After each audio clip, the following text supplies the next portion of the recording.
Bismillahirrahmanirrahim. Assalamualaikum warahmatullahi wabarakatuh. Alhamdulillahilladzi hadana li hada wa ma kunna linahtadiya laula an hadana Allah. Asyhadu an la ilaha illallah wahdahu la syarika lah wa asyhadu anna Muhammadan abduhu wa rasuluh. Allahumma shalli ala Muhammad wa ali Muhammad kama shallaita ala Ibrahim wa barik ala Muhammad wa Muhammad kama barakta ala Ibrahim fil alamin innaka Hamidum Majid. Qala Allah ta'ala fil Qur'anil azim a'udzu billahi minasy syaithanir rajim.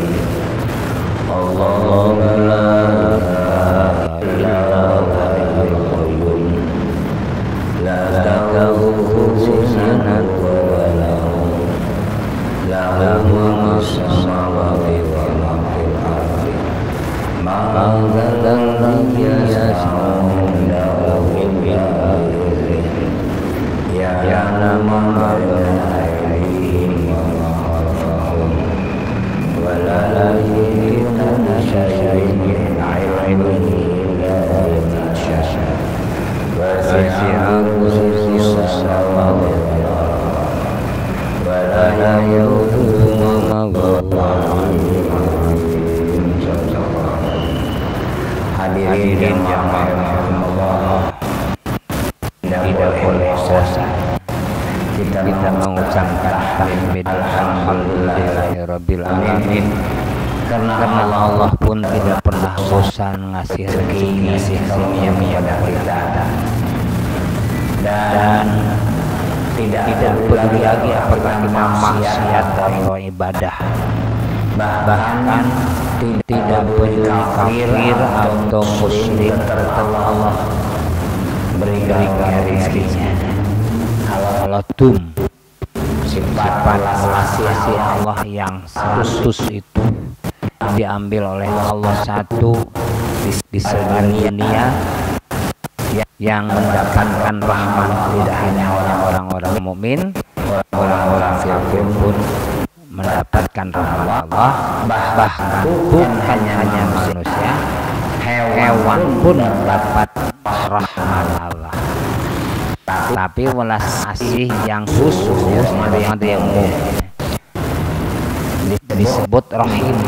Nah, ini hanya khusus untuk orang-orang yang beriman. Yang tidak iman tidak dapat. Kapan rahim itu Allah berikan? Mulai sekarang. Kenikmatan beribadah hanya dapat dirasakan oleh orang beriman yang beribadah. Orang-orang yang tidak paham terhadap kenikmatan ibadah akan mengatakan mau kesalahan masjid di rumah kan bisa buronan, bisa tiduran kalau di rumah sambil nonton TV. Kalau udah sepuh goceng sama tunai. Tapi bagi orang-orang yang iman, rahim Allah, dapat nikmat waktu ibadah, nikmat yang luar biasa. Bangun malam jam 3 tahajud. Orang-orang yang tidak paham, yang tidak paham rahim Allah, yang tidak beriman, jam 2, jam 3 kok bangun, enak-enak tidur berkemul kan enak. Tapi bagi orang yang beriman, inilah rahim Allah. Kenikmatan sholat tahajud itu tidak bisa diganti dengan kenikmatan yang lain. Maka tatkala dia beriman, tahajud itu koyo-koyo wajib, mentingkan sekali. Jadi kita bersyukurlah dipilih oleh Allah. berarti bersih. Pahala yang paling dekat setelah amal ibadah, pahala yang paling dekat dengan amal ibadah adalah ibadah berikutnya. Jadi pahala amal suatu ibadah, suatu amal ibadah yang paling dekat adalah bisa amal ibadah berikutnya. Ini contoh. Sholat wajib maghrib berjamaah di masjid Pangeran Diponegoro Tembalang. Ibadah. Habis itu langsung zikir pada sholat. Baca istighfar 3 kali. Baca lain-lain di antaranya ayat kursi. Jangan lupa itu baca kursi setiap sholat fardu. Karena siapa yang membaca ayat kursi setelah sholat fardu akan dapat perlindungan sampai fardu berikutnya. Maghrib dia habis maghrib baca ayat kursi, insya Allah dapat perlindungan sampai isya. Habis isya baca ayat kursi lagi, dapat perlindungan sampai subuh dan seterusnya. Berarti 24 jam ibadah lagi kan karunia. Ini ya. Setelah itu selesai sholat rawatib pada maghrib ibadah lagi. Habis pada maghrib tidak pulang rumah, itikaf di sini, ngaji bersama, ibadah lagi.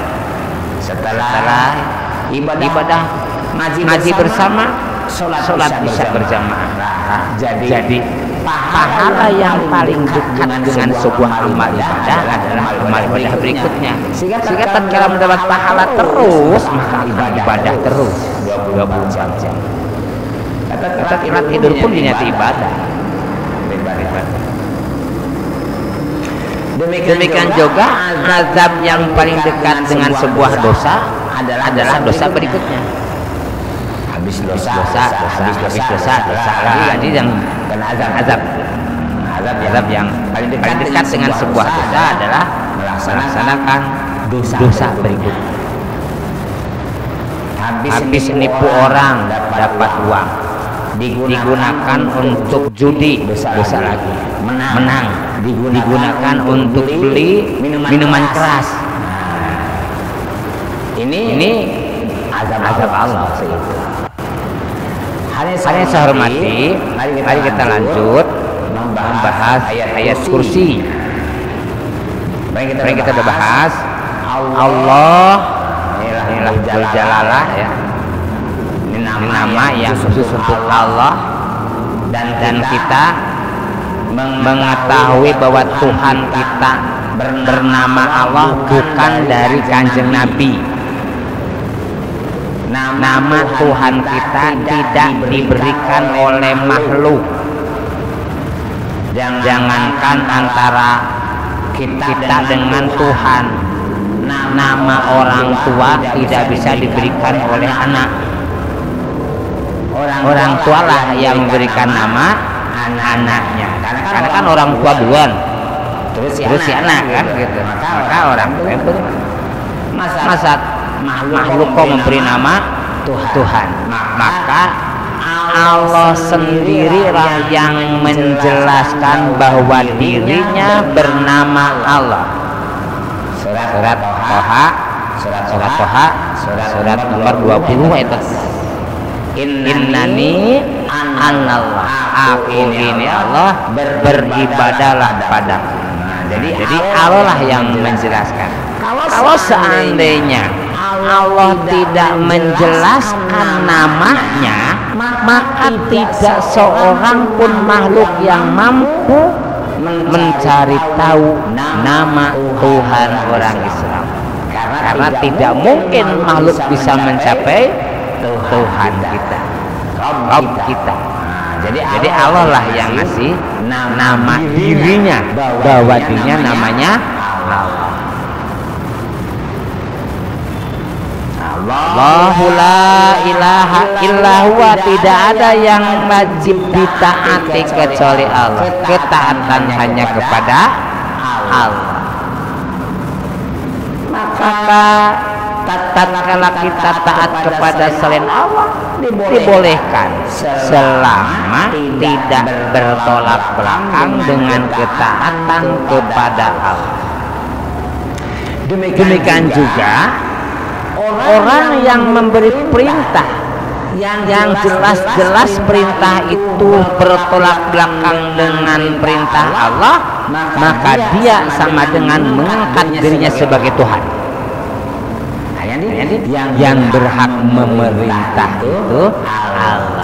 Kalau makhluk saling perintah harus dalam koridor dibatasi oleh aturan Allah. Tatkala ada perintah dari makhluk yang tidak sesuai dengan perintah Allah, tidak ada taat bagi ketaatan, tidak ada maksiat kepada. Jadi tidak ada, tidak boleh taat kepada selain Allah. Ketaatan pada istri pada suami selama suami tidak memerintahkan kepada istri dengan perintah yang bertolak belakang dengan perintah Allah. Istri itu wajib taat kepada suami, wajib. Bahkan Rasulullah menggambarkannya, jika boleh manusia itu sujud kepada makhluk, jika boleh. Berarti kalau jika boleh, tidak boleh. Jika boleh manusia itu sujud pada makhluk, akan aku perintahkan istri sujud pada suami. Itu jika boleh. Berarti kan tidak boleh. Maka ketaatan istri kepada suami harus dibatasi oleh ketaatan kepada Allah. Tidak boleh taat kepada suami tatkala perintah suami itu bertolak belakang dengan perintah. Demikian juga suami tidak boleh memberikan perintah pada istri yang bertolak belakang dengan perintah Allah dan Rasulnya. Apabila suami memerintahkan atau memaksa istri melakukan sesuatu yang dilarang oleh Allah, maka suami sama dengan mengangkat dirinya sebagai Tuhan. Jadi yang wajib merintahkan hanya Allah, karena kita ini makhluk Allah, hamba Allah yang hidupnya dihidupkan. Kalau punya karena Allah beri, kan semuanya Allah. La ta'khudhu sinatun wa la al-hayyu ya qayyum. Allah hidup dengan kehidupan yang mutlak, bukan kehidupan seperti kita hidup, tapi hidup kita tidak mutlak. Salah satu ciri kemutlakan itu punya kehendak dan punya kemampuan melaksanakan setiap kehendaknya. Punya kehendak dan punya kemampuan melaksanakan kehendaknya kapanpun, dimanapun. Tidak ada batasannya. Kita punya kehendak. Mampukah kehendak kita laksanakan? Banyak keinginan yang tidak bisa kita laksanakan karena keterbatasan. Pengetahuan Allah sempurna, kehendak Allah juga sempurna, kemampuan Allah untuk kehendaknya juga sempurna. Sedangkan kehidupan kita hidup karena dihidupkan oleh Allah. Karena dihidupkan oleh Allah, maka yang ada bagaimana berpikir besok bisa mempertanggungjawabkan kehidupan ini kepada yang memberi kehidupan itu Allah. Jadi kehidupannya bukan ada tujuan, tidak lantas hilang. Karena kita hidupnya dihidupkan, maka kita akan mempertanggungjawabkan kehidupan ini kepada Zat yang memberi kehidupan. Seorang dikasih kewenangan jabatan, maka orang yang dikasih kewenangan jabatan itu akan mempertanggungjawabkan jabatannya kepada yang memberi jabatan. Jadi kita harus hati-hati bahwa kita sewaktu-waktu akan Allah panggil untuk mempertahankan kehidupan ini, mempertanggungjawabkan kehidupan ini. Al-Hayyu, ya Qayyum, Allah lah yang mengurus semua makhluk. Mulai dari jam 00 sampai jam 00, mulai makhluk yang paling gede dengan makhluk yang paling kecil, semua Allah urus 24 jam.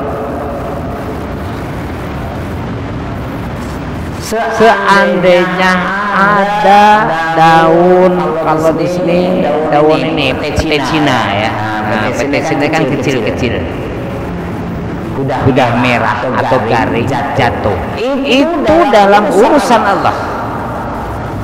Tidak satu peristiwa pun sekecil apapun di luar urusan Allah. Daun petis Cina, landing bahasa Jawanya, kecil jatuh di malam hari waktu gelap, itu Allah yang ngurus. Jadi tidak ada kehidupan ini apapun bentuknya yang di luar urusan Allah. Semua Allah urus 24 jam. Al-Qayyum, la tahudu sinatu wala naum, dan Allah tidak terkena ngantuk dan tidur. Kalau ngurus sesuatu kok ada ngantuk, waktu ngantuk nggak bisa ngurus itu. Apalagi waktu tidur, waktu ngantuk aja pasti tidak benar. Seorang yang sedang bekerja sambil ngantuk, maka pekerjaannya pasti tidak sempurna, banyak yang salah.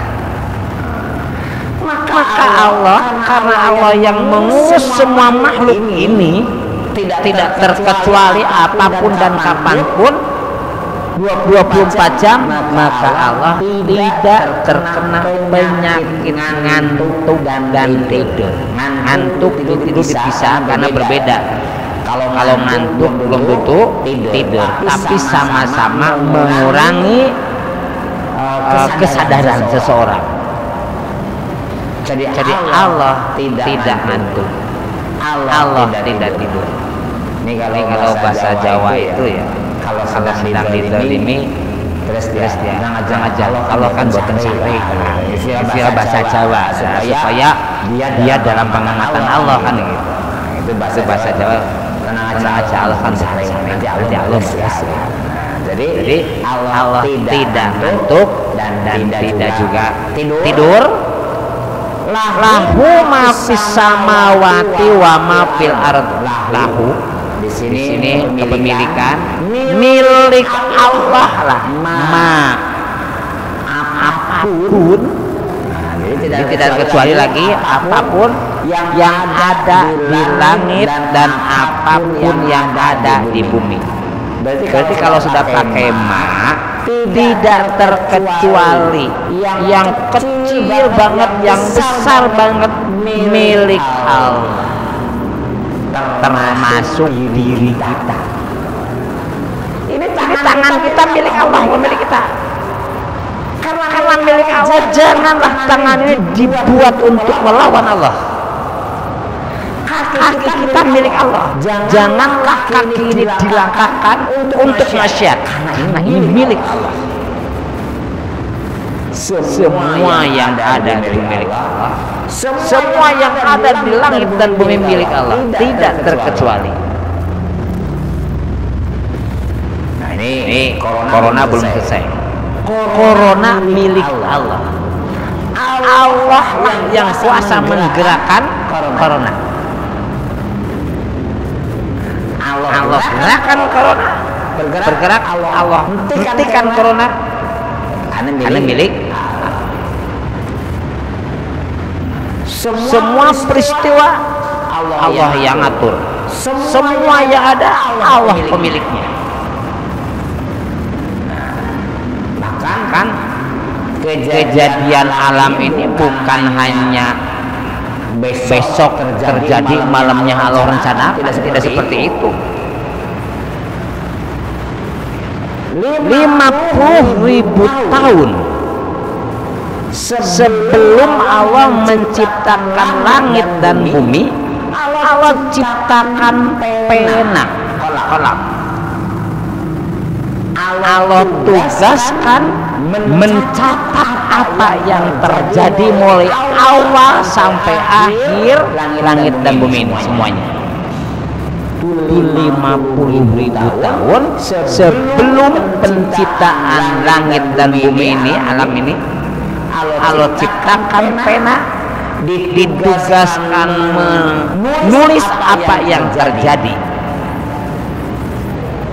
Jadi 50 sebelum bumi langit diciptakan, kita malam hari ini sudah ada tulisannya sebelumnya. Apa yang akan terjadi sudah Allah tuliskan. Jadi semua sudah Allah rencanakan, sudah Allah tuliskan. Milik Allah semuanya. Allah berhak membuat sesuatu menjadi merah, menjadi putih. Ini milik Allah semuanya. Kita ini milik Allah. Kita dikasih kehidupan seperti ini. Sering kali kita protes pada Allah. Kenapa Allah saya ciptakan seperti ini? Kok susah terus? Lupa bahwa kita ini milik Allah. Terserah pemiliknya tak mau dibuat seperti apa, itu hak Allah. Makanya kalau ingin bahagia ini kunci di mana? Ridho kepada apa yang sudah Allah tentukan untuk diri kita. Apa makna ridho? Mampu menyesuaikan keinginan hawa nafsu dengan ketentuan Allah. Malam hari ini jam segini keinginan hawa nafsu di rumah nonton film, dilala filmnya menarik keinginan hawa nafsu. Di sini uring-uringan tidak ridho kan? Tapi Allah tentukan kita di sini. Lihat ya Allah, waterloo. Kita butuh kehidupan seperti ini. Saya seperti ini. Hanya semua seperti ini. Ridho, bahagia. Sangat kebahagiaan itu Pak, ridho kepada keputusan Allah. Semakin uring-uringan, semakin tersisa kehidupannya. Pasti. Karena Pak, tidak ada yang mampu merubah apa yang sudah Allah putuskan. Hanya Allah sendiri yang merubah. Yang ada terima ya Allah. Tetapi yang perlu kita imani, apapun keputusan Allah, bingkainya belas kasih. Ya ada orang kaya, orang miskin, semua bingkainya belas kasih. Kalau seperti itu, Allah lah yang paling tahu ukuran makhluknya, karena Allah pemiliknya, Allah penciptanya. Oh ini dikasih jaya, dikasih jadi lahu ma fis samawati wa ma fil ardi. Ini ada samawat berarti jamak, maka 7. Langit ke-1, langit ke-2 sampai 7, maka pakai samawati. Jamak. Artinya apa? Langit 1, 2. Apa yang kita ketahui secara teknologi yang disebut ada sekian miliar planet di bawah langit 1. Jadi pengetahuan mulai sampai saat ini belum ada yang mampu nembus ke atas langit 1. Dalamnya lautan pasti di bawah langit 1. Tingginya sebuah planet seperti apapun itu di bawah langit 1. Langit 2 wallahu alam. Sampai langit 7 belum ada arsy di sana. Ada kursi. Nah, ini kita jelaskan ada kursi. Jadi kekuasaan Allah susah kita bayangkan. Semua milik Allah. Man dzalladzi yasfa'u indahu ila bi'izni. Tidak ada yang mampu memberikan syafaat kecuali izin. Syafaat itu pertolongan. Sok yang melahir. Semua syafaat Allah berikan pada seseorang. Jadi bukan semua. Ada orang-orang yang Allah kasih kewenangan beri syafaat seperti Rasulullah. Tetapi tatkala Rasulullah mau memberikan syafaat perlu izin Allah. Kalau tidak diizinkan tidak akan mampu memberikan syafaat. Syafaat itu kalau bahasa Arab itu genap. Kalau witir kan ganjil. Genap. Wong Jawa ini 1, 2, 10.000 kurang 100 rupiah tak genep ke. Nah itu bahasa Jawa tak genep ke. Artinya kurang sedikit terus digenap ke. Makanya sila syafaat itu bukan dari nol. Ada pahala, ada amal solehnya, ada dosanya, terus hitung-hitung antara amal soleh dengan dosa. Kok kurang sedikit masuk surganya, syafaat. Jadi bukan ahli masjid tanpa pahala bisa masuk surga dengan syafaat. Namanya menggenapkan itu berarti sudah ada modalnya. Genap seperti sholat sunnah itu genep ke sholat wajib. Jadi besok yang ditanya pertama kan sholat wajib, sholat ya. Tanya gimana sholatnya si fulan ini? Wah ini sholatnya jelek. Maka pertanyaan berikutnya, adakah sholat sunnahnya? Artinya ini sholat wajib sudah ada, nilainya kurang digenep ke karo sholat sunnah, bukan tidak pernah sholat wajib. Jadi kalau ada orang yang hanya sholat sunnah itu pun 2 tahun sekali, setahun 2 kali ya, Idul Adha sama Idul Fitri wajib tidak ada, bagaimana bisa menggenep ke sholat wajib kalau sholatnya tidak ada? Ini syafaat. Allah lah kunci seorang mendapatkan syafaat atau tidak. Allah lah kuncinya. Tidak Allah buka, tidak akan ada yang mampu memberikan syafaat. Kuncinya ada di sisi Allah.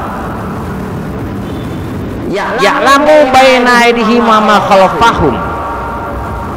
Allah mengetahui apa yang ada di sekitarmu dan apa yang ada di belakangmu.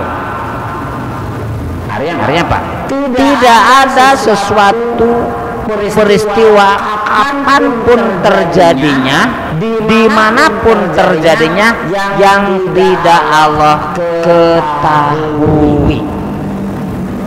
Jangan mengatakan mumpung ora ono sing ngerti. Allah tahu. Allah tahu. Dimanapun, kapanpun peristiwa terjadi, Allah pasti mengetahui. Ya'lamu ma baina aydihim wa ma khalfahum. Dulu maka Allah beritahu Rasulullah SAW peristiwa Nabi Musa tidak mengalami. Allah beritahu peristiwa Nabi Nuh, Allah beritahu peristiwa Nabi Yunus, Allah beritahu. Ini salah satu mukjizat bisa buktikan dari sini Quran, bahwa Quran itu bukan karangan Muhammad, karena Rasulullah itu tidak pernah punya guru, tidak bisa baca kan, mana mungkin mampu belajar sejarah kan, tidak dokumennya lagi gitu. Tapi Rasulullah bisa mengetahui peristiwa ribuan tahun sebelum Rasulullah lahir. Tahu peristiwa Nabi Ibrahim, tahu peristiwa Nabi Nuh. Kalau tidak diberitahu oleh yang Maha Tahu, mohal Rasulullah tahu dengan sendirinya. Sekarang profesor dokter ahli sejarah aja harus pakai bukti ya, harus pakai fakta, harus pakai dokumen. Nah, jadi Allah lah yang mengetahui apapun yang terjadi dimanapun terjadinya. wala yuhitu bi syai'in min ilmi illa bima syaa. Jadi apa Allah tidak susah. Tadi kan Allah yang ngurus ya, Allah yang ngurus. Dan tatkala Allah mengurus sesuatu tidak berat. Jadi Allah mengurus sesuatu itu tidak susah. Kenapa? Karena Allah pemiliknya, Allah punya kuasa, Allah mengetahui segalanya. Jadi Allah mengetahui apa yang ada di hadapan mereka, apa yang di belakangnya dari mereka, dan tidak mengetahui sesuatu apapun tentang ilmunya, melainkan apa yang dia kehendaki. Nah, ini balik belum. Kalau kita tahu, bukan karena hebat, tapi Allah yang memberi tahu. Jadi orang pinter itu suka sombong. Wah, ini seperti segala tidak ada. Dan seberapa banyak pun pengetahuan Allah disebut oleh masalah kita ya, pengetahuan kita disebut olilan sedikit. Allah tahu, punya ilmu apa yang ada di sekitar kita, apa yang di belakang kita, dan tatkala kita mengetahui sesuatu bukan karena kita usaha dan hebat, karena Allah memberitahu, Allah memberi ilmu. Tidak ada orang yang sombong karena berilmu, karena Allah yang memberitahu, pengetahuan yang memberi ilmunya.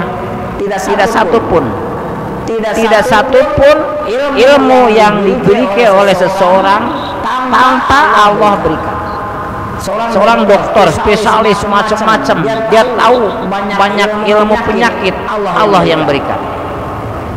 Tanpa diberikan oleh Allah, tidak mungkin seorang spesialis bisa mengetahui.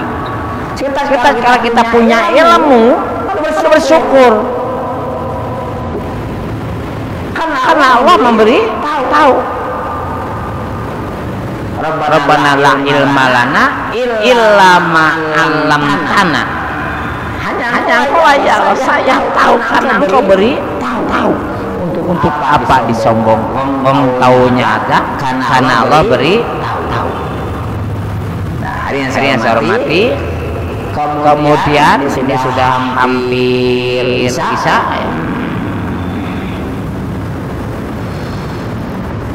Kemudian ada kata kursius samawati wal ardo.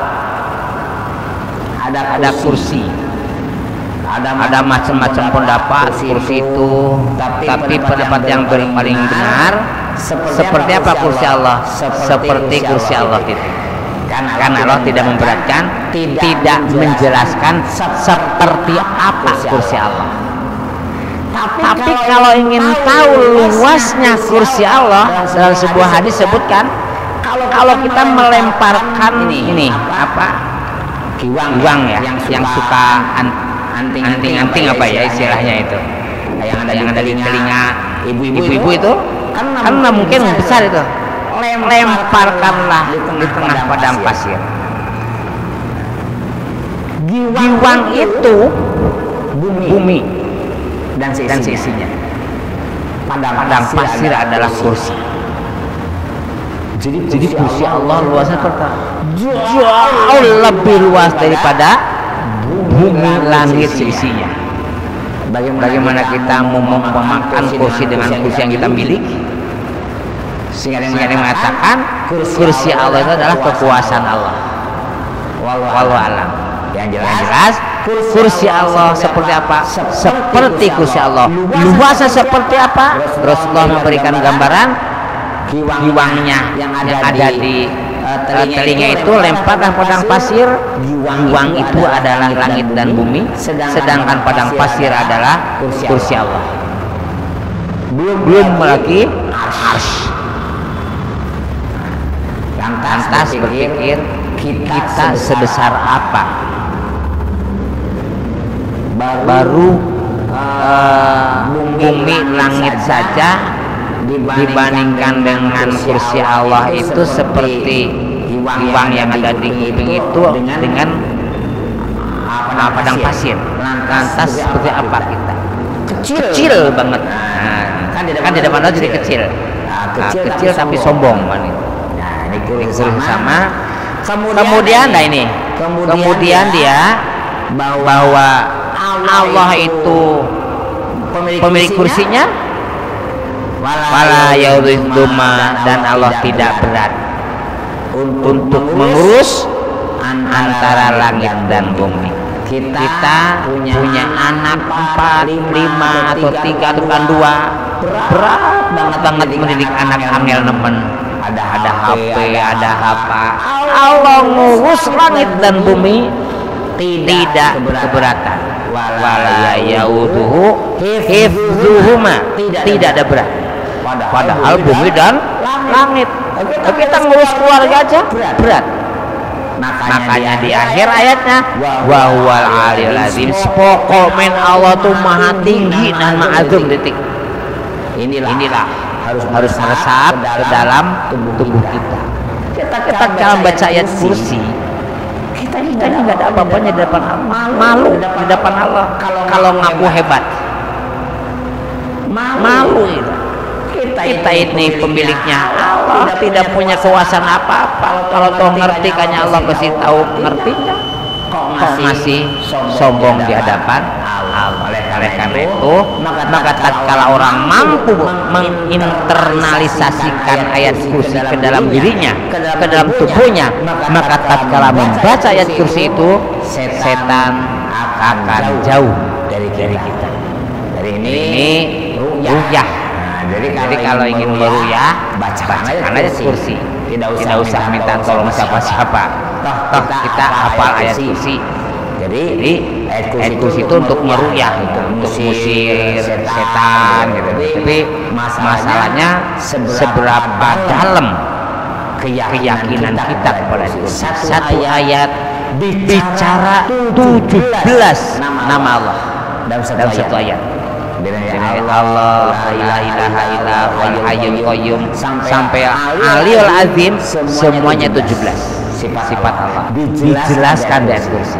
Kalau jadi keyakinan, maka akidah kita luar biasa. Itulah yang membuat setan akan terbirit-birit tatkala dibacakan oleh orang yang punya keyakinan seperti itu. Mudah-mudahan kita beri hidayah kepada kita sehingga tetap istiqomah di dalam doa dan tetap beribadah sampai akhir hayat dan bisa mengakhiri ini dengan husnul khatimah. Dicatat seorang syuhada masuk jalur kedatangan Rabbana atina fid dunya hasanah wa fil akhirati hasanah wa qina adzabannar walhamdulillahi rabbil alamin. Subhanakallahumma bihamdika asyhadu an la ilaha illa anta astaghfiruka wa atubu ilaik. Assalamualaikum warahmatullahi wabarakatuh.